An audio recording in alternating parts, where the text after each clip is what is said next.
Movie के start में हम ऑलमोस्ट 10 साल की छोटी सी प्यारी सी बच्ची को देखते हैं। इस बच्ची का नाम सोफी था, जो कि एक अजाइलम में रहती थी क्योंकि उसके पेरेंट्स की डेथ हो गई थी। सोफी को नींद ना आने की बीमारी थी, इसीलिए वो पूरी रात जाकर गुजारती थी और अजाइलम में फिरती रहती थी क्योंकि उसे पूरी रात ही नींद नहीं आती थी। और हर बच्चे की तरह उसका भी एक डर था कि एक बाबा जी हैं जो रात के अंधेरे में आते हैं और बच्चों को उठा कर ले जाते हैं और फिर वो इन बच्चों को मारकर खा लेते हैं। एक रात जब सब सो रहे होते हैं तब विंडो के पास से उसे बिल्ली की आवाज सुनाई देती है। अब क्योंकि उसे नींद नहीं आ रही थी, इसीलिए उसे देखने के लिए बाहर जाती है। वो जब बालकनी में होती है तो देखती है कि कुछ बिल्लियों ने डस्टबिन को गिरा दिया है। फिर सडन वो देखती है कि बिल्डिंग के पीछे से एक जायंट कार डस्टबिन को उठाकर उसकी जगह पर रख देता है। इसके बाद बिल्डिंग के पीछे से एक काफी बड़ा जायंट बाहर आता है। सोफी उस जायंट को देख चुकी थी और वो भी सोफी को देख चुका था। उसे देखकर वो डर जाती है और जल्दी से अपने बिस्तर पर चली जाती है, लेकिन वो जायंट विंडो से हाथ अंदर डालकर सोफी को उठा लेता है और उसे अपने साथ ले जाता है। हम देखते हैं कि ये जायंट इंसानों के सामने नहीं आता था और जब उसके रास्ते में कोई इंसान आता था तो वो किसी न किसी तरह खुद को छुपा लेता था और फिर सबकी नजरों से बचते हुए वहाँ से निकल जाता है। फिर वो सोफी को भी अपने साथ लेकर एक दूसरी दुनिया में आ जाता है और ये दुनिया थी जायंट्स की दुनिया, यानी यहाँ पर सिर्फ जायंट्स रहते थे। सोफी देखती है कि ये तो एक काफी बड़ा घर है और वहाँ की हर एक चीज जायंट्स की तरह ही बड़ी थी। सोफी वहाँ से भागने की कोशिश करती है, जिस पर वो जायंट कहता है कि यहाँ से भागने का कोई भी रास्ता नहीं है, इसीलिए तुम यहाँ से कहीं भी नहीं जा सकती। ये सुनकर वो डर जाती है। वो नोटिस करती है कि ये एक बूढ़ा जायंट है। वो जायंट सोफी को एक पैन पर रख देता है और बोलता है कि मुझे बहुत भूख लग रही है, मुझे इतनी भूख लग रही है कि मुझसे वो कंट्रोल ही नहीं हो रही है। सोफी समझ रही थी कि ये जायंट मुझे ही खाने वाला है। वो वहाँ पर और भी जायंट्स के हंसने की आवाजों को नोटिस करती है, इसीलिए वो उस बूढ़े जायंट से पूछती है कि क्या यहाँ पर और भी जायंट्स हैं, जिस पर वो बूढ़ा जायंट कहता है कि जी हाँ, यहाँ पर और भी जायंट्स हैं और वो सारे जायंट्स कैनिबल हैं, यानी वो इंसानों को कच्चा ही खा लेते हैं क्योंकि उन्हें किसी भी इंसान पर तरस नहीं आता और जो भी उनके हाथ लग जाता है वो उस इंसान को निगल जाते हैं। ये सुनकर सोफी और ज्यादा डर जाती है, इसीलिए वो बूढ़े जायंट से पूछती है तो क्या आप भी मुझे खा लेंगे, जिस पर वो बूढ़ा जायंट कहता है कि नहीं, मैं इंसानों को नहीं खाता क्योंकि मैं एक वेजिटेरियन जायंट हूँ, ना कि कैनिबल। और ये बूढ़ा जायंट सिर्फ एक वेजिटेबल ही खाता है जो टेस्ट में बिल्कुल भी अच्छी नहीं थी, लेकिन इसके बावजूद भी वो इंसानों को खाना नहीं चाहता और इससे ये बात जाहिर होती है कि वो एक अच्छा और रहमदिल जायंट है। वो उस बूढ़े जायंट से पूछती है कि अगर आप इंसानों को नहीं खाते तो फिर आप मुझे यहाँ पर क्यों लेकर आए हैं, जिस पर वो बूढ़ा जायंट कहता है क्योंकि तुमने मुझे देख जो लिया था और तुम मेरे बारे में वहाँ पर किसी को बता देती जिससे मेरी जान खतरे में पड़ सकती थी, जिससे इंसानों को हमारा पता चल जाता और वो यहाँ पर आ जाते और बाकी जायंट्स को भी मार डालते और यही वजह है कि मुझे तुम्हें यहाँ पर लाना पड़ा और अब तुम अपनी सारी जिंदगी यहाँ पर मेरे साथ ही गुजारोगी। जिस पर सोफी कहती है कि नहीं, मैं तो यहाँ से भाग जाऊंगी, जिस पर वो बूढ़ा जायंट कहता है कि नहीं, तुम यहाँ से निकलने की गलती भी मत करना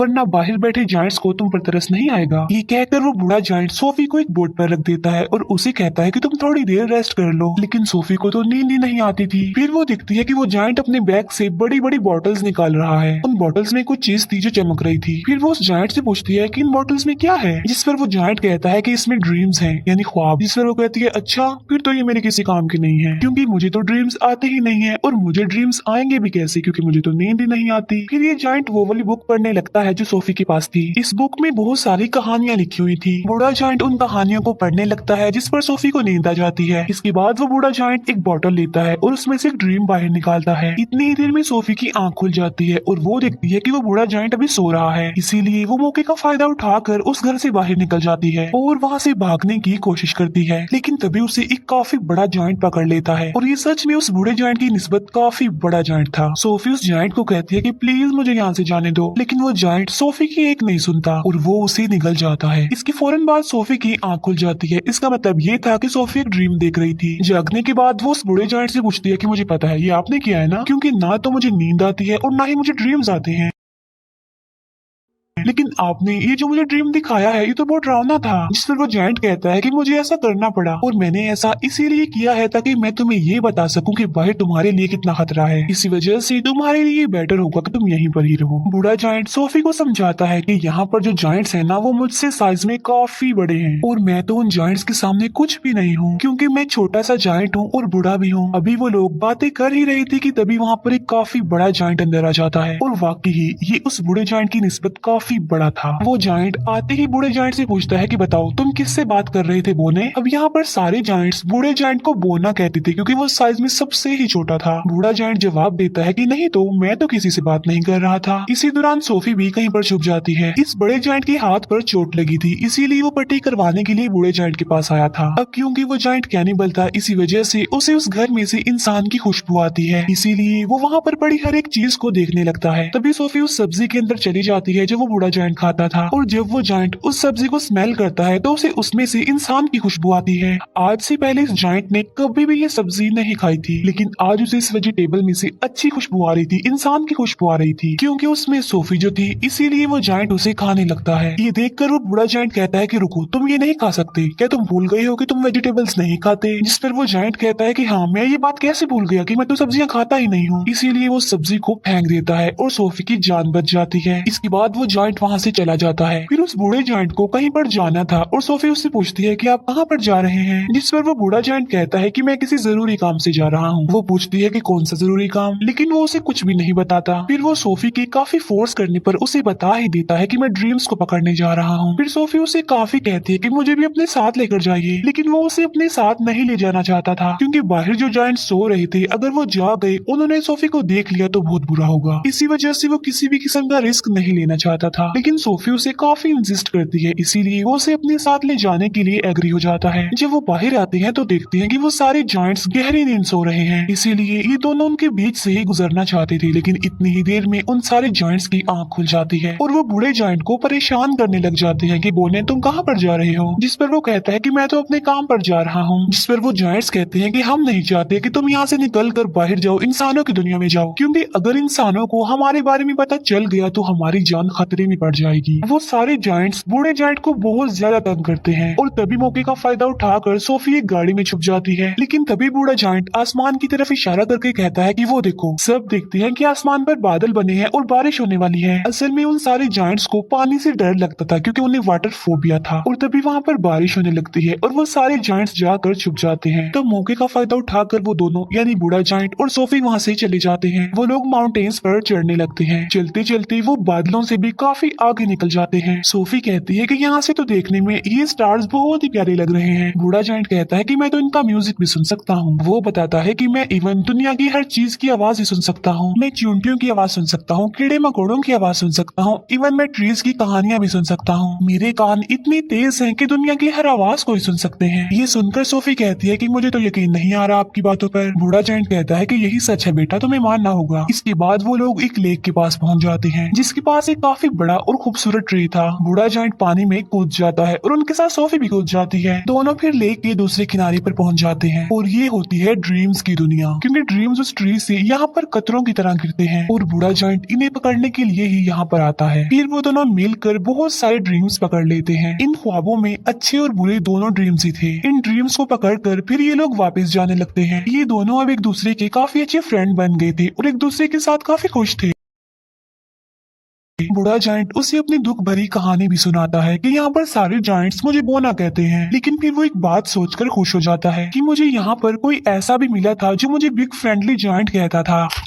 ये सुनकर सोफी कहती है तो आज से मैं भी आपको बिग फ्रेंडली जायंट यानी BFG ही कहूंगी। ड्रीम्स पकड़ने के बाद ये लोग सिटी में घूमते फिरते हैं, जहाँ पर बच्चे अपने अपने घरों में सो रहे होते हैं और बिग फ्रेंडली जायंट यानी BFG उन्हें नींद में बहुत अच्छे अच्छे ड्रीम्स देता है ताकि लोगों को उनके ड्रीम्स में खुशियाँ मिल सके। यहाँ पर हम ये जान पाते हैं कि BFG एक बहुत ही अच्छे दिल का जायंट है जो ड्रीम्स की दुनिया से ड्रीम्स लाकर लोगों को देता है ताकि सोते हुए ही सही ये उन लोगों की जिंदगियों में खुशियाँ तो ला सके। सोफी पूछती है कि ड्रीम्स के बारे में आपको क्या आपके पेरेंट्स ने बताया था, जिस पर वो जायंट यानी BFG कहता है कि जायंट्स के पेरेंट्स नहीं होते। फिर वो BFG से उसकी एज पूछती है कि आपकी उम्र कितनी है। BFG जवाब देता है कि जितनी उम्र इस दुनिया की है उतनी ही मेरी है, यानी जब से ये दुनिया बनी थी तब से ये जायंट्स भी बन गए थे, लेकिन ये इस दुनिया में इंसानों से छुप कर रहते हैं दीवारों के पीछे। फिर वो दोनों वापस जाने लगते हैं। सोफी अचानक पूछती है कि मेरा ब्लैंकेट कहाँ पर है। असल में सोफी का ब्लैंकेट जायंट्स की दुनिया में ही रह गया था और इस बात की वजह से BFG परेशान हो जाते हैं। इसीलिए वो सोफी को कहते हैं कि अब मैं तुम्हें अपने साथ नहीं ले जा सकता, क्योंकि अब तक उन जायंट्स को पता चल गया होगा कि मेरे साथ कोई इंसान भी है। और यहाँ पर BFG सोफी को एक बात बताता है कि बहुत सालों पहले मुझे एक बच्चा मिला था और वो भी इतना ही प्यारा और इनोसेंट था जितनी कि तुम हो, और तुम्हारी तरह उसने भी मुझे देख लिया था। इसी वजह से मैं उस बच्चे को भी जायंट्स की दुनिया में ले गया और उसी बच्चे ने मुझे पढ़ना सिखाया। और ये जो जैकेट तुमने पहन रखी है ये मेरे उसी मासूम छोटे से फ्रेंड की है। लेकिन इससे पहले कि मैं उस बच्चे को उसकी दुनिया में वापस लेकर आता काफी देर हो चुकी थी और मैं बिल्कुल ये नहीं चाहता कि जो उस बच्चे के साथ हुआ है मेरे उस दोस्त के साथ हुआ है वो तुम्हारे साथ भी हो, क्योंकि तुम भी तो मेरी एक दोस्त ही हो ना। इसीलिए वो सोफी को वहीं पर छोड़कर वहाँ से जाने का फैसला करता है। हालांकि सोफी उन्हें काफी मना करती है यहाँ रुकने पर और उसके साथ चलने की जिद करती है, लेकिन वो जायंट इस बार उसकी बात नहीं मानता। तब BFG उसे अजाइलम में छोड़कर वहाँ से जाने लगता है। अब क्योंकि सोफी वहाँ पर रुकना नहीं चाहती थी इसीलिए वो बालकनी से कूद जाती है, क्योंकि उसे पता था कि BFG उसे बचा लेंगे। और होता भी ऐसा है, BFG उसे बचा लेता है और इसीलिए ना चाहते हुए भी उसे सोफी की बात माननी पड़ती है। इसी वजह से वो उसे जायंट्स की दुनिया में दोबारा से ले आता है, जहाँ पर बाकी जायंट्स पहले ही उन लोगों के लिए वेट कर रहे थे, क्योंकि सारे जायंट्स जान चुके थे कि बूढ़े जायंट के पास कोई इंसान है। इसीलिए सारे जायंट्स अब जानना चाहते थे कि वो इंसान कौन है, कहाँ पर है। इसीलिए वो ब्लैंकेट की खुशबू की मदद से BFG के घर को चेक करते हैं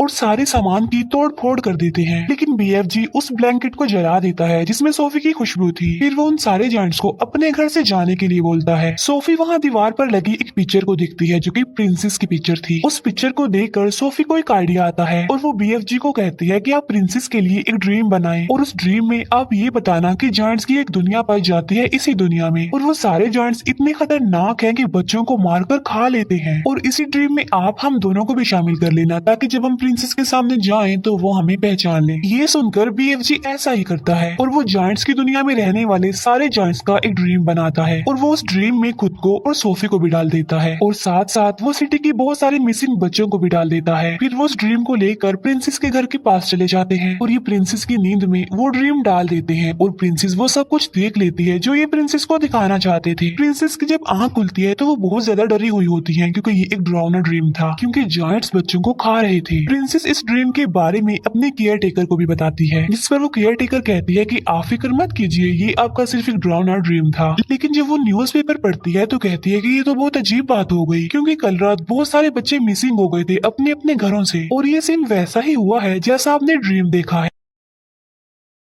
तभी प्रिंसेस कहती है कि पर्दे हटाओ और पर्दे हटाते ही विंडो पर सोफी खड़ी हुई थी। असल में ये चीज भी उन्होंने ड्रीम में डाल दी थी और उसमें BFG को भी डाल दिया था। तब सोफी उन्हें BFG के बारे में बताती है और साथ साथ वो प्रिंसेस से प्रॉमिस भी लेती है कि आप मुझसे वादा करें कि आप BFG को कोई नुकसान नहीं पहुंचाएंगी। तब BFG प्रिंसेस के सामने आता है और तमीज से उनके सामने झुक जाता है। तब प्रिंसेस भी अपने प्रॉमिस को पूरा करती है। अच्छा, यहाँ पर जायंट्स की ना एक फनी बात भी थी कि वो किसी भी वर्ड को ठीक से नहीं बोलते थे, इसीलिए वो महारानी को मर्जानी कहता था, BFG इंसान को इंसान कहता था और ऐसे ही उल्टे सीधे लफ्ज बोलते थे। इसके बाद प्रिंसेस उनका अच्छे से वेलकम करती है और उन्हें एक काफी अच्छी दावत देती है। फिर ये लोग सारी बात प्रिंसेस को बता देते हैं कि जायंट्स की दुनिया में 9 बड़े बड़े जायंट्स ऐसे हैं जो इंसानों और बच्चों को पकड़कर खा लेते हैं। इसीलिए प्रिंसेस उनकी हेल्प करने के लिए तैयार हो जाती है और अपनी एक पूरी आर्मी तैयार कर लेती है, जो कि BFG की मदद से अपने हेलीकॉप्टर्स में बैठकर जायंट्स की दुनिया के लिए निकल जाते हैं। अब इन्होंने यहाँ पर एक प्रॉपर प्लान बनाया हुआ था, इसीलिए वो प्लान के मुताबिक एक जगह पर रुक जाते हैं, क्योंकि ये पूरी तैयारी के साथ उन पर अटैक करने के लिए आए थे। प्लान ये था कि BFG एक ड्रीम बनाएंगे और उस ड्रीम में BFG इन जायंट्स के लिए शर्मिंदगी और पछतावा डालेंगे उनके बुरे कामों के लिए जो उन्होंने किए थे। और BFG ऐसा ड्रीम बना भी लेता है, लेकिन जैसे ही BFG ड्रीम्स को उन जायंट्स में डालने के लिए जाता है तब उन्हें याद आता है कि ड्रीम डालने वाली चीज तो मैं प्रिंसेस की महल में ही छोड़ आया हूँ और उस चीज के बगैर ऐसा करना रिस्की था, क्योंकि उन जायंट्स के पास जाना था। लेकिन सोफी हिम्मत करके उस ड्रीम वाले जार को उस जगह पर लेकर चली जाती है जहाँ पर वो जायंट्स सो रहे थे। लेकिन इससे पहले कि सोफी उस जार को तोड़ पाती उन जायंट्स का लीडर उठ जाता है और वो जैसे ही सोफी को पकड़ने वाला होता है सोफी उस जार को तोड़ देती है और ये ड्रीम उन जायंट्स की नींद में चला जाता है जो भी सो रहे थे। और जब वो जायंट्स जागते हैं तो उन्हें अपने बुरे काम पर शर्मिंदगी होती है, लेकिन जो जायंट्स का लीडर था वो तो जाग रहा था, इसीलिए उसे कोई भी पछतावा और शर्मिंदगी नहीं होती और इसीलिए वो सोफी पर अटैक कर देता है। लेकिन तभी BFG उस जायंट के सामने आ जाते हैं। अब क्योंकि BFG बहुत छोटे थे इसीलिए वो जायंट उन्हें अपने हाथ में उठा लेता है। लेकिन जैसे ही वो BFG को मारने लगता है प्रिंसेस की पूरी आर्मी हेलीकॉप्टर्स के साथ वहाँ पर आ जाती है और वो लोग सारे जायंट्स को पकड़कर अपने साथ ले जाते हैं और उन्हें समंदर के बीच में एक आइलैंड पर छोड़ दिया जाता है। अब क्योंकि इनकी चारों तरफ पानी था और ये तो पानी से डरते थे इसीलिए वो वहाँ से भाग नहीं सकते थे और इसीलिए अभी हमेशा के लिए यहाँ पर फंस गए हैं। प्रिंसेस उन जायंट्स के लिए वहाँ पर सब्जी के बीज भी फेंक देती देती है ताकि ये जायंट्स उन बीजों की मदद से वहाँ पर सब्जी उगाएं और सारी जिंदगी ये वो सब्जी ही खाएं। अब क्योंकि उन जायंट्स को ये सब्जी पसंद नहीं थी, लेकिन अब ना चाहते हुए भी उन्हें ये सब्जी खानी पड़नी थी और पूरी जिंदगी इसी आइलैंड पर रहकर ये सब्जी ही खानी है। इसके बाद हम सोफी को देखते हैं जो बस आइलैंड में नहीं रहती बल्कि प्रिंसेस के महल में रहती है और यहाँ पर सोफी बहुत खुश होती है और वो जब चाहे BFG से बात भी कर सकती है क्योंकि BFG ने बताया था कि वो इस दुनिया की सारी आवाजें सुन सकते हैं। दूसरी तरफ BFG जो कि अब जायंट्स की दुनिया में बिल्कुल अकेले रह गए हैं, जिन्होंने जायंट्स की दुनिया में उस सब्जी के अलावा और भी बहुत सारी वेजिटेबल्स उगा ली हैं और वो भी अपनी लाइफ में बहुत खुश है। सोफी हर सुबह जागकर विंडो पर आती है और BFG को गुड मॉर्निंग कहती है, जिसे BFG सुन लेते हैं और उसका जवाब देते हैं और ये प्यारी सी मूवी यहीं पर एंड हो जाती है। Thank you for watching.